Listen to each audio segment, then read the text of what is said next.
Are we alone? Besides dragons, of course, exploring the question of extraterrestrial life and the search for alien civilizations are the question that has echoed through the ages, a question as old as the stars themselves, whispered by every thinking being that has ever looked up to the night sky with wonder in their eyes. Are we alone in the universe? As I sit on the high peaks of the world, my massive wings wrapped around me like a cloak of ancient wisdom, I ponder this question once again. It is not a simple one, no. It is a question that stirs the very essence of existence, one that compels even the oldest of dragons to contemplate their place in the vast cosmic tapestry. You see, I have lived for millennia, watched the rise of empires and the fall of kingdoms, witnessed the birth of stars and the death of worlds. I have seen the heavens shimmer with the light of countless suns, each one a beacon of possibility, of potential, of life. And yet, the question remains, are we alone? The answer, my dear friend, is as elusive as the stars themselves, and just as infinite. It all began long ago, when I was but a young dragon, still learning the ways of the cosmos. In those early days, I would often fly across the sky, my scales glinting in the light of distant stars. The universe was so vast, so full of mystery, and I could not help but wonder, what else is out there? I was not the only one with such thoughts. Across the lands, I met other creatures, beasts, sages, and scholars, all who looked up at the night sky and asked the same question. The humans, in particular, seemed endlessly fascinated by the stars. They would sit in quiet contemplation, gazing upward, their minds filled with wonder. They spoke of gods and spirits living in the heavens, of realms beyond their understanding.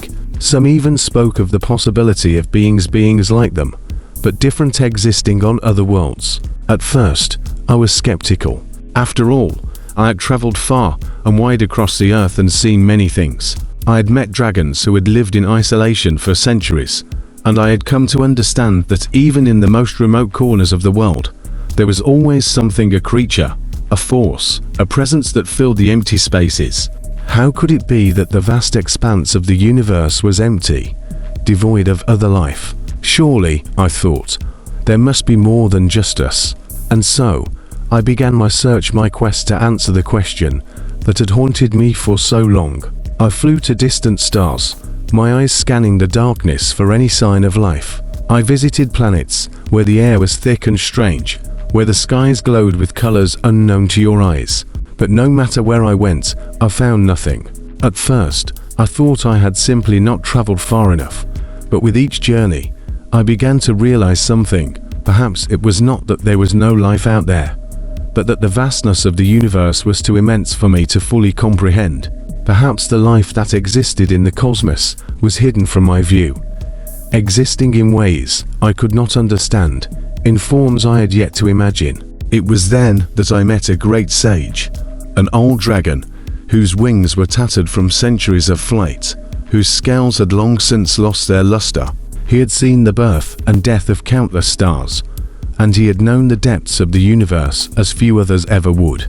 He sat beside me one night, as the stars twinkled above us, and he spoke of the very question that had troubled me. "Zoran," he said, his voice like the rustling of ancient leaves, "the answer to your question is not a simple one. You must understand that the universe is vast beyond measure. It is not just the physical space you see with your eyes. It is a tapestry of existence, woven together by threads of time, energy, and consciousness. The beings who inhabit this tapestry may exist in forms you cannot even imagine, in dimensions that are beyond your reach." I listened carefully, for the sage's words were heavy with the weight of wisdom. "There are life forms out there," he continued, "but they may not be like us, or like the humans you have met. They may exist in realms we cannot perceive, in ways that defy our understanding. Perhaps, my young friend, the question, are we alone, is not about whether other beings share the same form as we do, but whether we are able to perceive them at all." This revelation shook me to my very core. The universe, I realized, was not a static place filled with things to discover. It was alive, breathing, shifting and changing in ways that could never be fully understood by any one being. Life, it seemed, was not bound by the physical constraints we had come to know.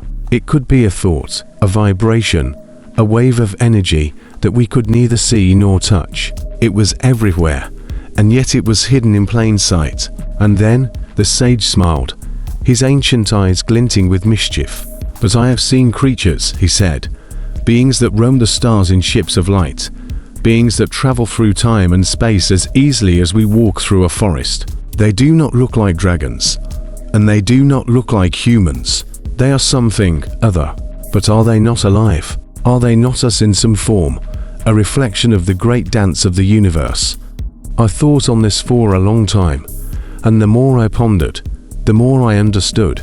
Life is not a solitary thing. It is an interconnected web.